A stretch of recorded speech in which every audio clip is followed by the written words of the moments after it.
research and strategic partnerships to create large-scale engagement programs. And the idea that we're working on with Momentous is to try to create solutions and promote solutions among mainstream Americans. And that's really kind of a critical underpinning of all the work we do. So, you know, I work for the environmental community. I've been an environmentalist for 30 years.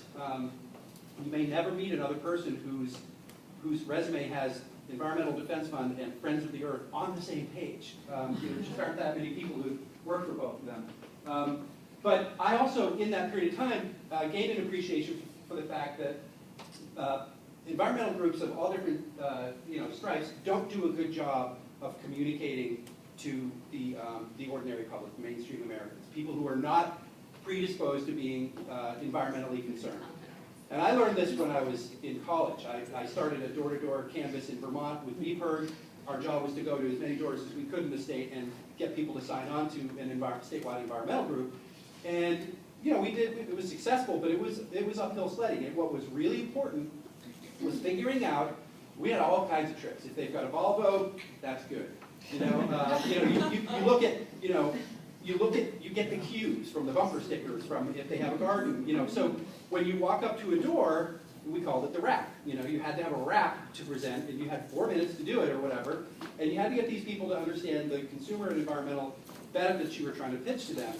So it was a pitch. You had to know what language to use. You had to know what you had to guess or quickly ascertain who the audience was that you were talking to. So today, that's a lot of what I think our job, and I can say our job because I've done the work that you guys are doing, and I know how hard it is sometimes to get people to pay attention. Our current initiative is called Momentous, and it's an organizing initiative that is, you know, we've got grand scheme plans here. We're going to build a critical mass of institutional leadership, public support, political will, and collective action for climate solutions in the United States. I want to make a point here. We're agnostic about what those climate solutions are. That's up to local communities. Eventually, if we raise the bar on public concern around climate and sustainability and solving some of these, what ultimately are national problems, but are really only experienced directly on the local level by ordinary people, then, you know, whoever the policy people are who want to talk about cap and trade, or fee and dividend, or carbon tax, or any of these other schemes can advance those. But right now, people don't care enough for there to be a large-scale national or even international set of solutions. So what we're doing in our campaign, and we're in this point in the campaign right now, is we've developed a network of trusted leaders in 5 sectors. Again, and this is something, is it Kurt? Yes. You said this earlier. You said, you know, a lot of times the approach is you get the top guy, person, and you got the organization. Well, that's essentially our theory of change as well. It's based on social identification theory, which is a real thing, and my boss, who came up with it, said basically that if you get the trusted leader to not only do the right thing on climate, sustainability, and energy, but to talk about it, to turn it into part of the conversation, and make it a polite topic to talk about, and not shy away from it, then it sort of changes the perspective of the group. And so trusted leaders are the people that we start with. And what we're asking them to do is to make positive steps on energy, sustainability, and climate, and to engage their stakeholders to do the same. That's a critical thing. Don't just do the right thing, talk about it. Question? Yeah, when you talk about accessing the leaders, so we have a term we use for minority groups, we call them gatekeepers, and I think they fulfill the same role in the terminology, but how do you, when you work with other groups that are difficult or maybe are not as open to these ideas, how do you access those leaders? Like, how do you bring them into the conversation? That's a very good question. First of all, I'm totally open to people asking questions throughout this thing, because I think we have enough time to do that. I'm going to try to do an exercise later. I don't really have a good answer to that, and that's another thing I usually say in the beginning. When I'm talking about the research, if you ask me a question and I don't know the answer, first I'm going to try to fake it, but then I'm quickly going to say, you know what, I don't really know. So, I don't know. Right now we're working with the folks that we know they want to do the right thing on climate. They want to benefit their constituency, or their clients, or their customers, or their patients, the members of their clergy. And so we found the leaders that sort of are drawn to this work anyway, or can be convinced that if they frame it right and come up with the right message content, it can be something beneficial to add to their to the conversation. But when it comes to, I mean, I know for a fact that a lot of communities are dealing with the environmental backlash, with the Tea Party, with the black helicopter crowd. I know a lot about those guys because one of the groups that I ran years ago, I was the only guy in the country who spent every single day of my professional life researching the environmental backlash and figuring out who they were, what they were up to, what we were going to do to address their organizing approach, how we could figure out what their resources were. Some people we're not going to get into the conversation. So for us, it's really about a tipping point. Getting more of the trusted leaders in a community to talk about this stuff is one way to either bring hesitant people along, because now it's safe, or to marginalize them, which is perfectly fine. If you're an organizer and you do campaign work, sometimes if you've got an opposition, you've got to figure out how to still their voice, how to actually steal their thunder. So I hope I faked it okay. All right, so we do want to change the world. That's fine. Everybody here does. So I want to give you an example of a program that we launched that we then spun off. A lot of people have heard about the American College and University President's Climate Commitment. It was started by Eco-America. It's now, I think, housed in a group called Second Nature. And it's got, this is an old slide, it's now, I think, 800 colleges and universities around the country have pledged to go carbon neutral, go energy positive. So that's a big deal. These are trusted institutions, and for them to publicly pledge to do this and then do the work and engage their students, their staff, their faculty on campus and within the community, that's a movement-building social change action on a large, replicable scale, and that's kind of what we're all about here. So why? Okay, I try to put some images in. I've got a lot of words in my slide deck. This is one that is here all the time because this is the story that we've got to tell. Everybody remembers the movie Inconvenient Truth. It actually was, it was a groundbreaking movie. It did a lot to advance our cause, but again, only within our people. All right. So right now, mostly everybody is trying to figure out how to get people to come to the ticket booth on the left. How do we engage the people, ordinary people in our communities, to come out and see our movie? Okay. This shows up in polling. This is a little bit old, and there is some good news that I'll tell you about this. So, way down on the bottom, dealing with global warming, dealing with trade issues. These are arcane issues that people don't think have any relevance to their daily lives compared to economic concerns or healthcare costs. Or there's one that doesn't have an arrow that I always point out. And the reason I do is because, where is it? Oh, here, improving roads, bridges, and public transit. If you look at the percent change, that went up 9 points.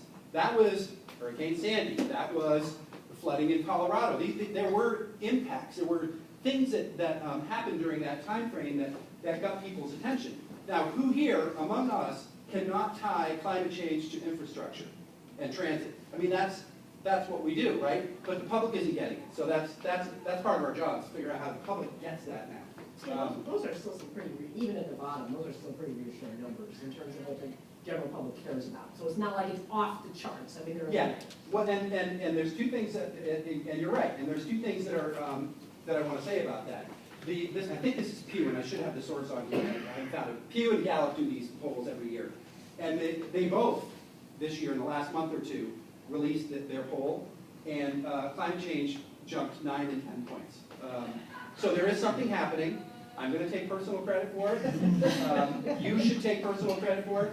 The thing about this is, part of our mission is, these are not bad numbers. We can work with these numbers. We'd rather have 60% or 50%.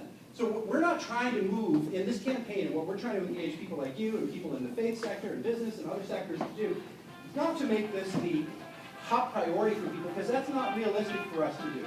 What we need to do with our effort is to just get it 10 or 15 points higher so that it's in play.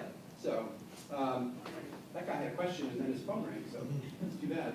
So here's some more images. This is what people think about when climate change is discussed. It's flooding, it's infestations, it's drought, it's wildfires, it's thousands and thousands of seals stranding themselves because they're starving or they can't find ice to hang out on, and it's food disruption. So, wow, guys, I really want to be a part of that party, right? So part of what we're trying to do is figure out how to tell these stories, how to provide solutions to these problems without scaring people and alienating people. And again, mainstream people, people who are not our subscribers to our environmental magazine, people who are the ones that are going to go vote, people who need to participate in the policies and programs that you all are advancing, in your community. This sort of thing is not engaging. It really drives people away.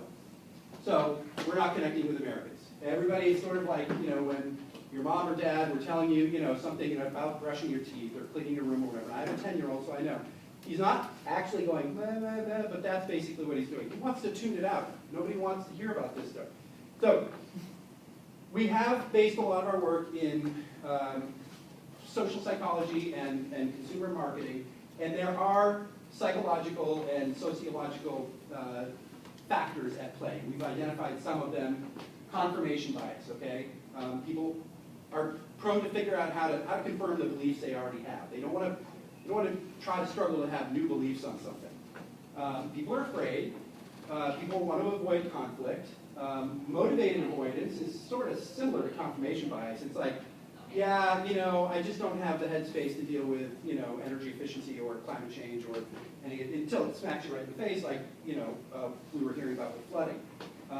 Techno-optimism is an interesting one because there are a lot of technologies that are evolving that are helping solve problems, but that weakens our ability to get people to engage in solutions now if they think that we can geo-engineer our way out of this problem, or they think that some magical technology is going to come along and generate electricity from lightning strikes, which would be great, but I'm not thinking that's going to happen anytime soon. So these are the sorts of things that we're trying to think our way around when we're doing the research and coming up with frames and messages that help us reach people. So the idea, again, is that like a lot of other major social issues in America, we have to get to a point where a social change is happening, okay? Not just behavior modification, but think about the anti-smoking campaign. Think about seatbelt use. When I was a kid, and many people here probably experience this, my mom and dad would drive around with their 6 kids in the car, with the windows rolled up, smoking cigarettes, and none of us had seatbelts on.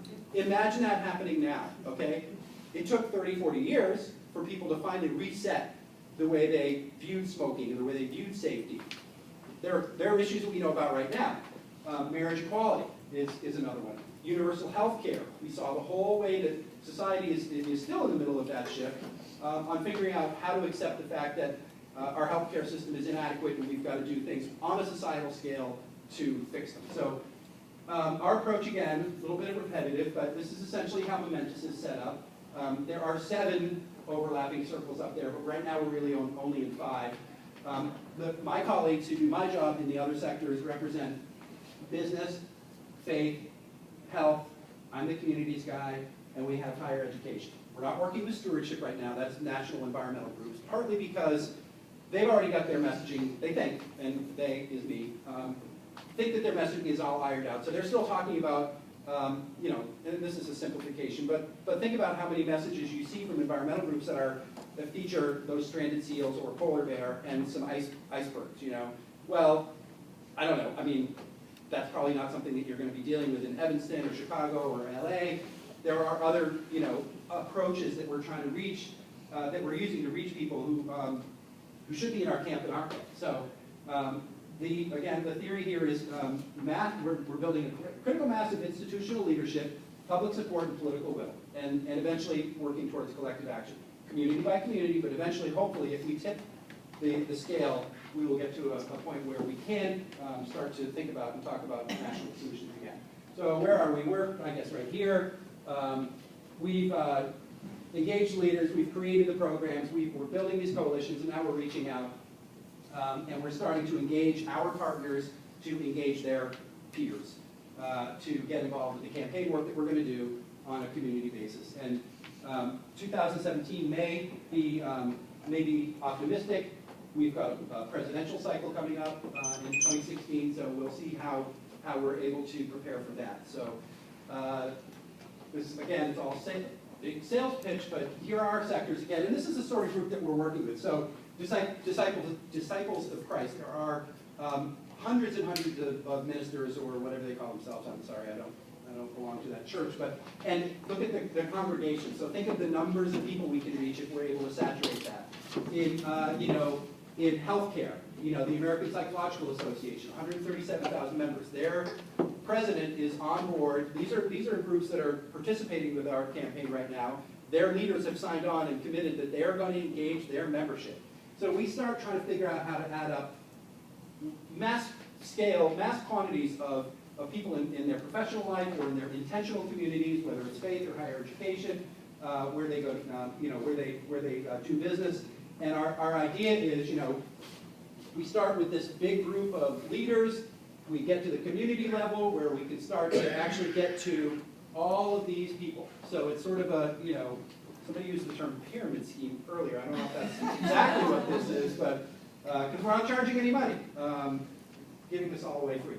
So we talk about trying to change values. One of the things that we discovered in the early research that, again, I did not do personally, was that in order to get people to really change their behavior and their values and participate fully in something, you have to make a commitment. So think about all the pledges that you've seen or that maybe you've even put in place in your own work, in your own community. So this is our pledge that we're getting our leaders to sign. It's called the Path to Positive. Again, everything we're trying to do is aimed at repackaging climate as a set of solutions and benefits, which I thought was Jeb's presentation did a really good job of helping to elucidate that idea. But getting people to sign on to this thing is really what we're all about. So that they will then say, look, we're going to talk positively. We're going to talk about our vision. We're going to talk about a set of principles about how to solve these issues and benefit communities and families and people. And then we're making a commitment to do this work together over the course of whatever period of time it takes for us to do it. We use, we've got a bunch of brands. We love brands. That's one thing I've discovered about my place of work.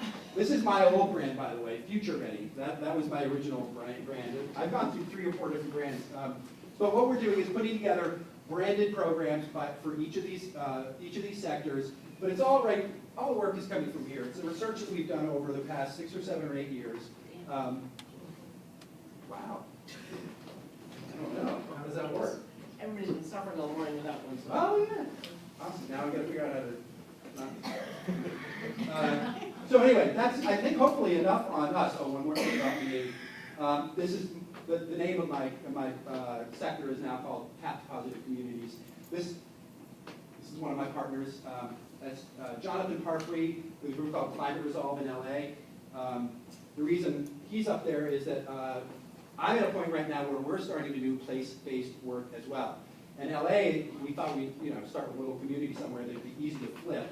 LA is actually where we're doing our first work. We started in January with a project with Jonathan where we're actually in the greater LA area working across sectors with Jonathan's help and his organization to pull trusted local leaders together to provide them with the capacity. We do capacity building work on coming up with cohesive message frames and message content, and then we're developing a communication strategy to then go back out through all of these leaders in LA, and including elected leaders and their agencies and staff, to go out and tell the story about a set of policies and programs that are set up as solutions in LA. One, of course, is around transit and transportation. I can't recall the other 2 right now, but that's eventually where we want to get to, is really working in local communities to bring cohorts of trusted leaders together and get them, cooperating and getting people on the path to positive. See how that works? It's actually an active, dynamic thing. Okay, so where all of this comes from is this psychographic research that we have conducted over the course of a number of years, and I think it's about every year or 2 we update this. And it's this is all available for free online, and it's really kind of fascinating to look at, because the aim of this research really is to figure out the values that are held by mainstream Americans with respect to climate. So how do you do that? Through polling or which is exactly what we do, but we don't use our own polling. What we've been using is something called the VALS framework. And VALS is a poll. It's a proprietary, which just basically means expensive, polling set of polling data that has been it's ongoing. It's used by Fortune 500 companies. It's used by anybody who wants to sell stuff to figure out how to market to certain segments of society. So what we're looking at is climate as a set of ideas. It's got to be a marketable set of ideas. You've got to figure out how to sell solutions and benefits to people. So this is something that we've used to form the basis of our psychographic research to figure out the core values that I'm going to go through in a few minutes. But essentially what they do is, these guys are constantly calling, they've got data, just unbelievable amounts of data, but what they've done is look at sort of two big things that are important to people. VALS, by the way, stands for Values and Lifestyle Survey, I believe. So we're looking at values, and we're looking at how values influence somebody's lifestyle, which they do. There's one thing we know, is that you can change somebody's opinion about something if you present them with facts that they will consider and accept. What's very difficult to do is change someone's values. Values are set. When you're about 25 years old, your core value structure is what it's going to be. It may change a little bit, but largely it's not going to change significantly. So if we think about how to communicate and engage with our constituents and our audience, if you will, thinking that we're going to present them a set of values, like conservation is a value. Not to me. So now where do you go, right? So what we're trying to figure out is, in this mainstream group of folks here, how we appeal to values. And I don't have all of this memorized. It's in the report that you can find online. I don't think we have it in the ones that I brought. Innovators are, these are people who have high resources, high innovation, tend to be highly educated.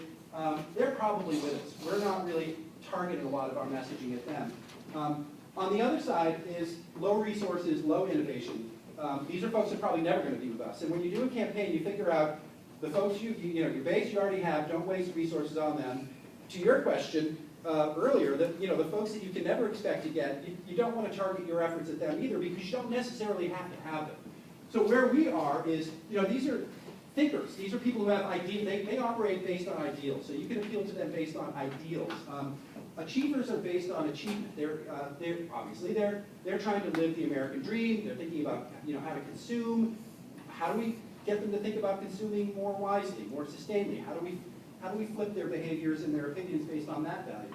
And so that's essentially the framework that we run our poll through. And again, it uses primary motivation, things like ideals and achievement and self-expression, which you can actually poll for, and resources, which are sort of the everyday filters that people are behaving through. So do they have self-confidence? Are they innovative? Are they concerned with health and energy? And then there's always going to be just basic demographics: age, income, education. These are highly determinant factors. So I'm going to start with the good news. Our survey shows that there are some things that resonate across most of our sectors. Exceptionalism and compassion. So we can all make small steps to make the world better. 94% of the people we polled agreed with that, which is good. People can be the solution. Compassion for those who are suffering. So when we're dealing with faith leaders or health leaders or even business leaders, we try to talk about these values, right? So then there's also another set that poll a little less strongly, but they're still important. People believe they have personal rights for drinking water, clean air, safety, access to natural parks. Those are American values that basically across the board people can agree with. But this is where it gets even more interesting. Who's responsible, right, for climate change or pollution? Companies that pollute? Well, yes. The EPA? Me. So, that's hopeful. If we can appeal to that value, you're partly responsible to help in this community to deal with this, then ideally we can get some of the programs, some of the policies that we're working on to take root. Yes? Would you go back to the beginning of that slide? Exceptionalism. What do you mean by that? Well, there's a sense that I'm an exceptional person. There's also a sense that America is an exceptional place. Mm-hmm. That we're leaders. The American way is about being exceptional. And it's sort of, I'm making this up. I'll tell you that right now. But when you think about it, if you want to think about it, if we want to talk about it, that's something that works in our favor and works against us, okay? It can work against us. So America, we can fix anything. So I'm going to let America do it, and I'm just going to keep, driving, 80 miles an hour down the highway or whatever. But exceptionalism on a personal sense is also sometimes could lead people not to be part of a social set of solutions. So, well, it's not my problem. My lifestyle is more important than solving this community's problem. So there are a bunch of these things that can cut either way, and it's, I often describe the way all of this works in our program, but across social sciences and communication, it's the arts and sciences. So there are scientific things that we can look at and describe and learn from, but a lot of it is artistry, just trying to figure out what works best. So this American Climate Values Research is a big report. It's got a lot of information. I'm not going to go through all of it. I'm going to go through some of the core findings that we came up with. And these are our evocative titles for some of these findings. Americans follow their tribes. We are tribal people. We don't often stray outside of our social set, whether it's our family, our church, our community. And so we're insular in certain ways. Ordinary Americans. Again, this is not the exceptionalists, this is not the innovators, this is mainstream America. My family first, very self-evident. I mean, that's a common value that we have to keep in mind. People in mainstream America won't abandon the American dream. It's not that they don't want to, it's not that they'll think about it. It's still an important thing. The American dream is a real value in this country, and it's maybe not unique to the US, but it's certainly a very strong value and has been historically here. Benefits are essential to action. And this is the stuff that I always find very interesting because that's what I did at DDOE and that's what you all do, is you're trying to figure out what the benefits are. But you got to make sure you talk about it that way. And we'll talk a little bit about that in a minute because you can't just say program this, policy that. You can't just say policy solves problem. You've got to say benefit of policy, by the way, solves problem. So it's really about how you frame things. This is also another important thing, and it gets to the tribal element. Climate action is elite and alienating. So environmental groups, have what, I don't know, 5% of the American population belong? I don't know what it is, but it's small. And for ordinary people who understand and talk about climate change are Al Gore. And he is not an immensely popular figure. He's not a trusted leader, okay? Now, where that becomes hopeful is that in your communities, whether it's your mayor or city manager or a county leader, they are much more likely to be known by people in the community and hopefully trusted by the people in the community. They're going to be able to relate with ordinary people in their community because they live there, they walk the walk, they're there where the climate problems are happening and where the climate solutions need to happen. But we can't put Al Gore on the cover of our newsletter because people will tune out. Questions? Okay. Just honestly, interrupt any time. Okay, and preparedness can motivate action. What this is that if you talk about climate adaptation, you're using a word that people think comes from foreign language. Sustainability, unfortunately, is one of those words too. So that talks a little bit about word choice. So Americans follow their tribes. We rely on the views from trusted leaders. If their tribe doesn't support climate solutions, they won't. So we've got to get people to think outside of their tribe, or more importantly, I guess that what I just said was completely wrong. We've got to get the tribe to go along with this. We've got to get the trusted leader to make it a tribal value. So that's why we're working with groups of leaders. That's why in your communities, you might make progress if you empower the leaders of those tribes to speak and lead by example and talk about benefits and solutions. My family first. Achievement-oriented Americans are very, very strongly trying to benefit their family and pursue the American dream. And so for these people, and they're a key solutions audience because they're consumers, they're parents, and it's a large segment of the population. They vote and they influence the way communities go. So the benefits that we have to promote have to be smart. They have to be oriented towards protecting the children, the family, the health, and the economic well-being. And so those are in extrinsic motivations. They're not environmentalists. It's not that they're not coming out of the core of their being to do these things. You got to show them, and this ties into talking about benefits. You got to give them rewards, success stories. Let them think that they're leaders in their community and their family. Another one is, that's Kathy Lee. No, is that Kathy Lee? No, Kelly Ripa. And this is sort of, yeah. Brand, right? Well, look at this. I mean, this is what motivates people. look at all, what, I don't know, some Haagen-Dazs over there, and ice cream, and lots of stuff, and it's just like, this is great, I'm living the American dream here, you know?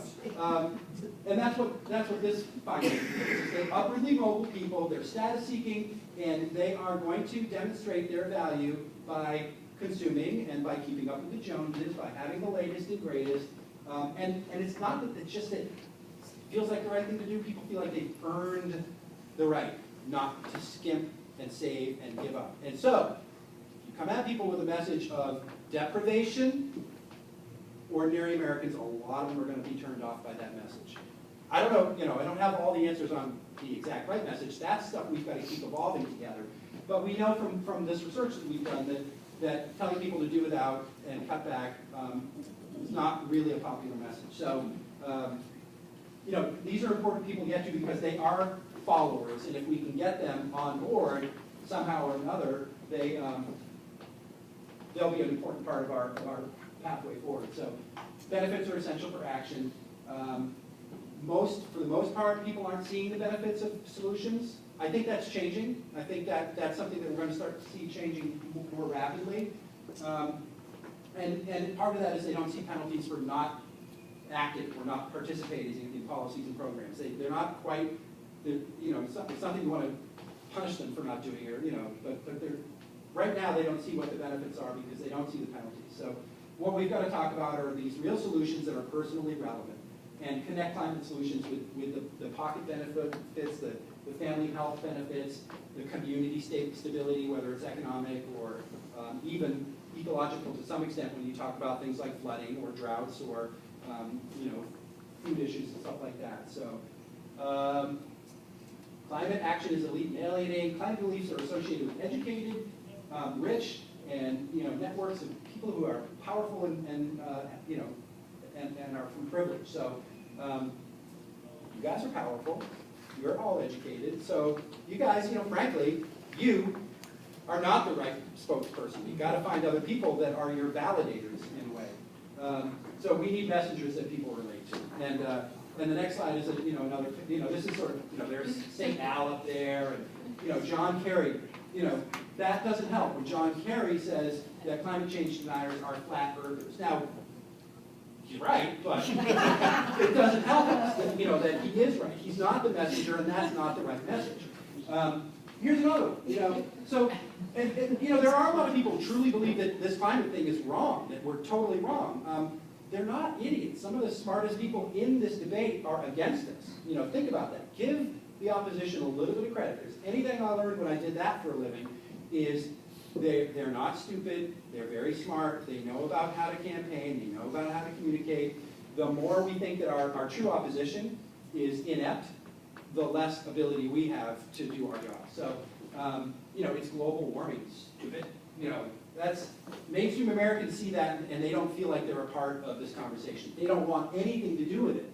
And that's, you know, a few months ago, I love polls. I don't know how to, you know, write them or anything, but I love reading them. There was a poll that came out recently about, what do they call it, millennials. And millennials are doing a lot of good sustainability stuff.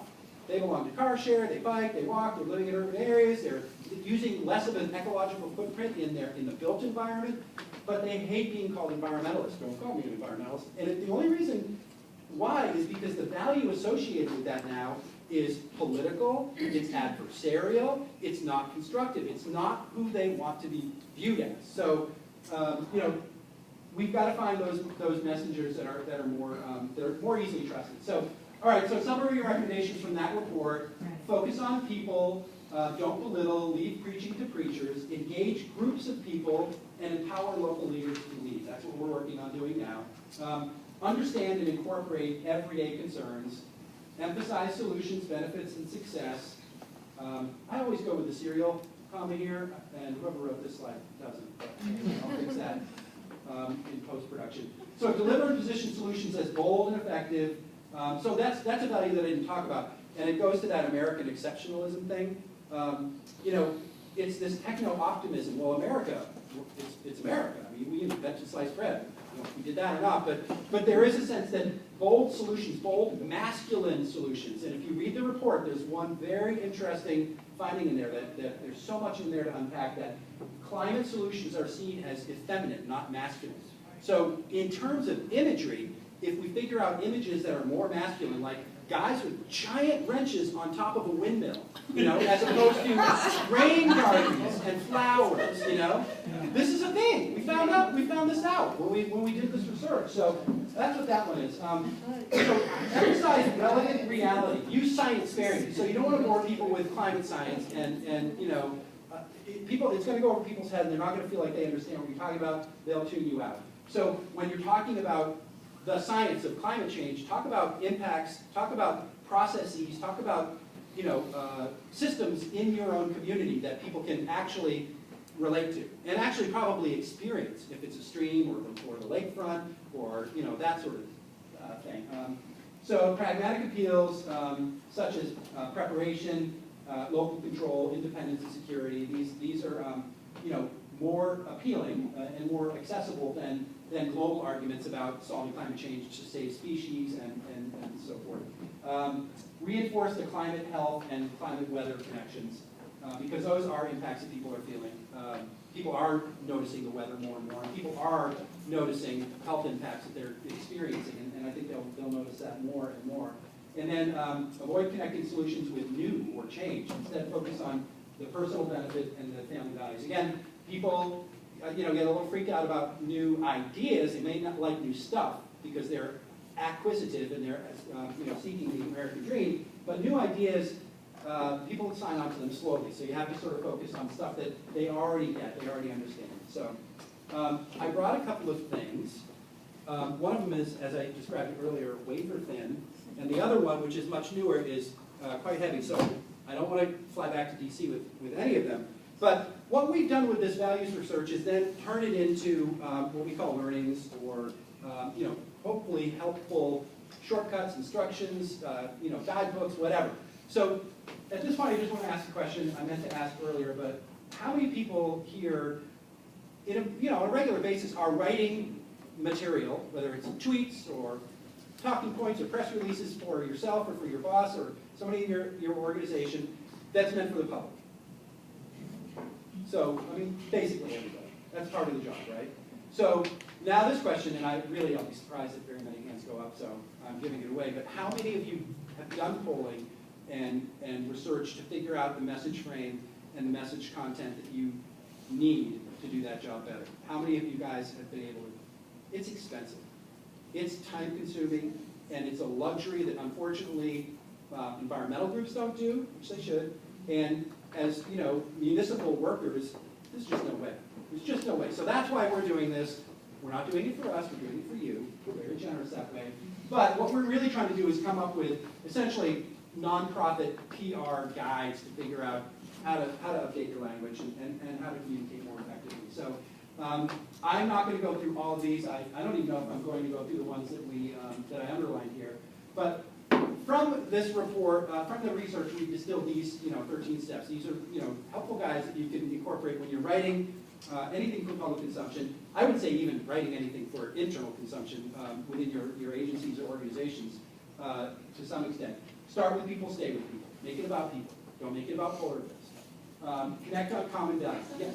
I think that's like so important and impactful, and where a lot of us are digging out of a whole decade or generation of all about polar bears, all about nature or whatever. And so, I mean, anything specifically, I mean, besides like words that you use, if we've been, we're concerned about this river or this park, or how do we... Have you seen the slide deck yet? No, how do we make it be about... You're like 10 slides ahead of me. So you're gonna give it a little bit, yeah, a little bit. Okay. We have the option later if we have enough time of doing a little hands-on exercise. We can blow that up if you guys are tired and stuff. But before I get to that, I'm going to, part of this report, and I didn't give it out to you in advance because I didn't want people racing ahead, thank you very much, is we have a model script, basically like, here's a script that incorporates these 13 steps. Because I think that's so important. Yeah, it is, and it's so obvious, but, well, you'll see. I'm going to ruin all the surprises.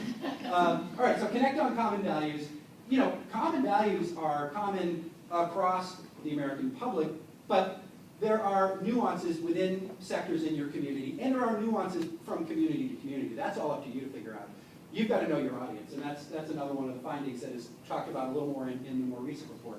Acknowledge ambivalence.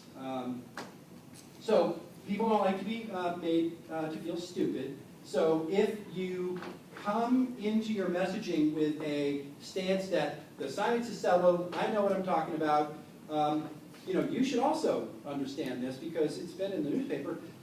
It's helpful to bring people into the conversation if you acknowledge up front, it's okay if you're not a climate scientist. Nobody in Congress is. That doesn't stop them from trying to, well, it does stop some of them, but, the idea here is to not exclude people from the conversation because they're not really sure what they know or how they feel about it. So acknowledging that, a lot of these problems, we're not really sure where they're coming from yet. We're not 100% sure what the solutions are. What we know is that it's a community problem, and as a member of the community, we want you to be involved, that kind of thing. So use facts, not science, and I mentioned that a little while ago. If you talk about global warming as a global scientific phenomenon, it doesn't mean anything about when the creek rises in this community. It just doesn't. But you know that the creek has risen a lot more frequently and higher. There are locally relevant, scientifically based facts that don't have to look like science. Be solutions focused. That's something we talked about a little bit. You always need to include solutions in your materials to the extent that you possibly can, because a problem without a solution is not something that people need to add. They've got enough problems in their lives without solutions to add climate change or energy insecurity or food insecurity without understanding, well, how are we going to solve this problem? This is sort of the core organizing. Oh, I forgot. This is sort of the core organizing element of our campaign, is to come up with powerful facts from trusted messages. It's a good combination. So it's a powerful fact because, and it'll get somebody's attention and hopefully hold their attention, but it's not Al Gore telling them the powerful fact. It's somebody, at church on Sunday, or it's their doctor. Or you can imagine somebody going through a week, and this is sort of a fantastical thing to imagine, but imagine if they go to church on Sunday and there's a little discussion about how we've got to prepare our community for the least of those with these weather changes that are happening, and we've got to find solutions. And then the next day, she goes to her college university class, and there's a talk about sustainability, or there's a sustainability program on campus, and there's a doctor's appointment later, and it's like, there's a little thing in there that talks about some of the health implications, personal and public health implications of climate change, vector-borne diseases, airborne contaminants, all that stuff. The local business is part of a green business thing now in the community, and so they're talking about why they switch the lights and why they're using compostable utensils and why they don't have plastic lids, whatever, So, coffee shops, they're trusted messengers. People really love them. So, and then the local government has something for, so through the course of a week, there are powerful facts coming from numerous trusted messengers. It's a triangulation, it's a reinforcement. We know from advertising research that people need to see a message, I think it's 7 or 8 times before it sinks in. So, well, okay, let's get everybody in the community trying to work on the same messages and trying to figure out numerous ways to reinforce them so that your citizens, your ordinary citizens who are part of your solution, it's not just the programs and the policies that you're writing and that you're enforcing, it's the participation in them that is going to solve things. So how do you reinforce that message 7, 8, 9, 10, 11, 12, skinny 1,000 times? This one is a word choice thing. Prepare, don't adapt. People get preparation. They don't understand resiliency as much, but they really don't get adaptation. So that just sort of speaks to being careful about the specific, particular words that you're using. And if you've ever worked on a campaign of any kind, message discipline is critical. So, once you start just going in a direction with positive values-based messaging, you got to kind of stay that way or people will get confused. So, so this is a sort of an illustration of one or the other of those things. This is the San Diego Foundation's climate annual report from I forget what year. But, so, what do you notice about that? Well, here's San Diego way off in the distance, and there's a person, oh yeah, but that's a fish, I think, or no, that's a telephone pole, and that's the ocean, and you can't really see it. There's another person, a little kid. And so it's sort of stark, it's a little remote, doesn't really tell the story visually. The back cover was grayscale, and whoa, sea level will be up 12 inches, and oh, wildfires are coming, native plants are dying. So, we worked with them, we analyzed this with them, and we said, think about the imagery, think about the word choice, think about the way you're framing this. And the next year, this was their report. Wow, bright and colorful. All trusted leaders. These are all people who are known in San Diego, okay? Except for maybe these folks. That might be stock photography. So, facing the future, it's hopeful, it's bright, it's got people everywhere. You can't really read the text, but the text here is much more hopeful, much more inclusive, and so, in a year's time, they just did a reset. And it wasn't that difficult to do, it's just a matter of really thinking, what's the story we want to tell, and how can we improve on the story that we have been telling? Here is another example. Chris Van Hollen's from Maryland. It was in the middle of last year, dropped a climate bill. I don't know why he dropped it in this current, well, it wasn't even the current Congress, but he's still pursuing this. But what we found interesting and very, very supportive of these ideas is that it's not called the carbon tax bill. It's called the Healthy Climate and Family Security Act. Okay, so healthy, family, security, all positive values that most people share. Climate's in there too. I don't know how many people share that value, although he is running for the Senate seat that's being vacated. But this is a good example of using something that is more inclusive and does provide a little bit more of a sense of value. So now, getting to the how do we do this in real life? This is in the back of this thing. Gosh, I almost just blinded you with that. So what we've done is we put together sort of a sample speech. This is, I don't know where she's talking or what she's talking about here. I mean, you can read it, but we go through and for the 13 points go and sort of tie it to some language. And I'll do a couple of them. I think there's 4 or 5 in here. So this one, she begins by showing an understanding and appreciation of the audience. Hi, thanks for having me here. I'm a big fan of your mentorship program. It's community leadership in our civic life. So you're connecting on values, you're connecting with the audience, you're reinforcing the fact that you are one of them. You're a member of the community, and so that's why you're here. And then you go to connecting on common values, and that helps to build rapport. So today I'm here to talk about one of our city's treasures, the Big Sioux River, local ecological feature, something that they treasure in the community. Most of us have grown up fishing and rafting here or just walking along its banks. So, yeah, that's true. I've done that before. I'm really good at fishing. True story. I've only caught 1 fish in my life. I'm terrible at fishing. So this is a way you can kind of see how this is a sort of friendly, inclusive, personal approach to talking about the subject matter that she wants to talk about. So carefully introduces climate change. So who's been there lately? The river's not what it used to be. So that's a powerful fact from this trusted messenger. So I bet we have many differing opinions, acknowledging ambivalence, about what's going on or who's to blame for these changes in our climate.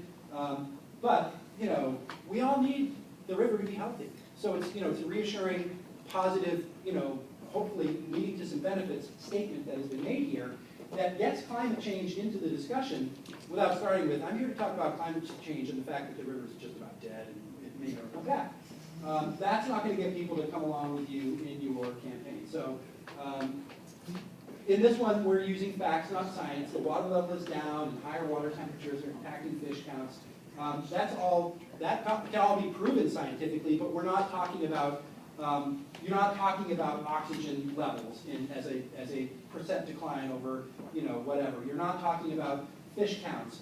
You're not talking about fish diseases. You're not showing pictures of diseased fish. That's the last thing you want to do. But you are talking about drinking water. You're talking about the vitality of this body of water, not only to the fish and the river itself, but also this is where our drinking water comes from. So that's going to get people's attention, and it's certainly going to make them feel like they're a part, that they understand the problem now. And so, again, ideally bringing them based on these common values into discussions about what the solutions might be.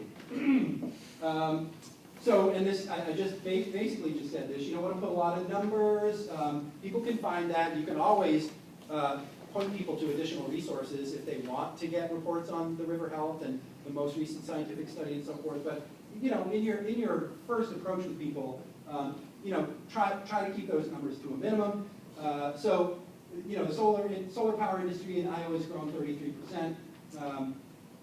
Pretty simple fact, but it's a good one. You know, it's like 33% is a lot. So, and that's that again, another powerful fact that talks about a positive benefit that's happening. That just so happens to have climate benefits as well as other benefits. And so, I don't know how this got in here, but these are the reports that I think this was supposed to be at the top of the slide deck. But I just want to remind you all that this stuff is all available for free on our website. You can download it as PDFs. I did bring a couple of copies of this stuff here. This is, I now know why it's here. This is the report that's sitting right here.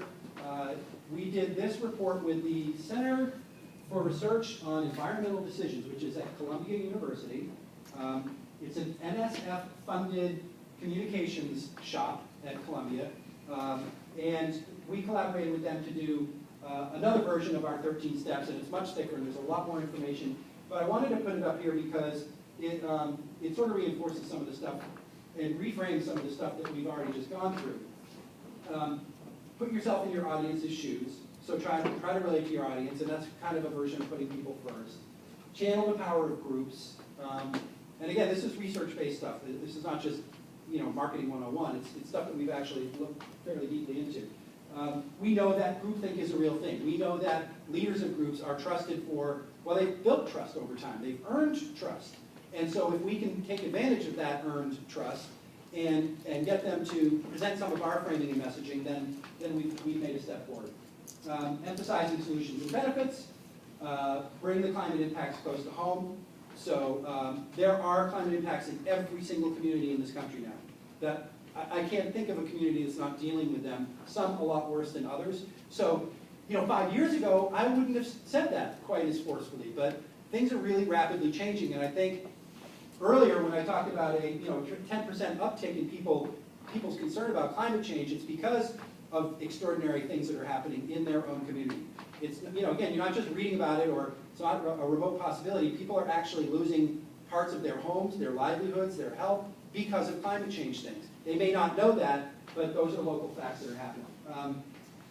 So connect climate change to the issues that matter to your audience. So is it a business audience? Are they talking about loss of productivity because of power outages or flooding? Is it the local emergency management association or group of managers? Are they concerned about climate change as a function of emergency preparedness, which in Washington, D.C. just made it onto the emergency preparedness plan, I think 3 or 4 years ago. They came to us at DOE and said, what do we say about climate change? And I bet there are a lot of communities where that connection hasn't yet been made. That climate impacts are part of emergency preparedness now. They're not, it's not just about terrorism or some of the other things that are, for earthquakes. So maybe the audience is a group of anglers. So if you're talking about the Sioux River, you want to talk about the fish. So use images and stories to make climate change real. I have a lot of text in my presentations. I've seen people whose PowerPoint presentations are so much better than mine because it's just all images with a couple of words in there. And so people learn visually, a lot of people do, I do, and so finding the right images, and that's an area of work that we're still working on to try to provide some guidance on that, accessible images that make sense to people, and there is a lot more work to be done on that. But hopefully the illustration of the annual report that I showed you earlier is somewhat of an indication. The grayscale doom and gloom picture is not going to bring people into your conversation as easily as smiling people in a new pocket park, where there used to be, asphalt or something. Make climate science meaningful. Again, that's the powerful facts that make sense to people. Acknowledge uncertainty, but show what you know. So that's a little bit of a twist. So it's acknowledging ambivalence, but don't dumb down purposefully. make your audience trust you by showing that you know the facts, you've done the research, you know what's going on in the community, and so you've got a level of knowledge and wisdom and experience on this, but still in a way that you can bring it to people, bring it down to earth. Approach skepticism carefully, and that's again acknowledging ambivalence. So there is a lot of skepticism out there. It may be less and less, but it still exists. Even people who really believe that climate change is happening, they're not sure why. And so maybe it's not something we can solve as a species, or maybe it's not something I can solve as a homeowner, or whatever. So, making sure that you know that undercurrent of skepticism is likely to be in your audience, and acknowledging it up front rather than just pretending it doesn't exist, you won't get a lot of, people who just tune out because they're afraid to admit, or they don't want to admit, or they're not sure even how to characterize how they feel about these issues. So, and make behavior change easy. Wow. I mean, everybody here is probably into behavior change stuff, and it's not easy at all. So I don't know who wrote this, but it's good advice, but it's not that easy to do. It's really not that easy to do. And that's, anybody who's really looked at the literature on LEED certified buildings, it's changing now, but in DC anyway, there was stuff that came out. It's like, well, we had more LEED certified buildings by square footage than any other city, maybe second to one giant city. But DC's really done a great job of putting up LEED certified buildings. Part of our building code now, it's mandated, it's required. What's the LEED people? USGC came up with they didn't want to have to release this information, but they had to eventually say, yeah, these buildings aren't performing at the rate that we really want them to, and it's So think about it. You can put all the light controls and the switches, and you can but if people go into the bathroom and they run the water, or if they forget to turn off their computer, or if they bring in fans, somebody mentioned personal fans, that sort of thing. These behavior changes that are ingrained are very difficult to change. And they negatively impact the performance of even the most highly designed, high-functioning building. So, building. That was my Vermont accent coming out, dropping the G. So that's that. Now, this is the exercise. Are we up for it? Let's do it. Okay, let's just do it because we have enough time, right? Okay. So, what I want you to do is the next slide is a paragraph, and it's rather lengthy. And if you have just a sheet of paper to write down some ideas, it's really terrible kind of messaging based on what I've just gone through. Okay, and that's the point. It's really that. So what I'd like people to do, and you can do this as groups, but maybe just just think to yourself, and we can just go around the room and have a discussion about it afterwards. But think about how to improve it. When you read this thing, take a few minutes, and how would you update this language to better engage mainstream citizens on the climate issues you're working on? And there are two things to look at. The framing of the message. So how do we frame the whole message itself, but then any particular message content that's in there that really just sort of runs contrary to some of the learnings that we're trying to get people to start taking advantage of. So here it is. First of all, you gotta love the title. Your rabbit who changed life on planet Earth. So I don't know, 3-5 minutes just to write down some ideas, think of some ideas, and then at that point we'll have a lot of time for discussion and Q&A or whatever else we want to do. Break early, possibly.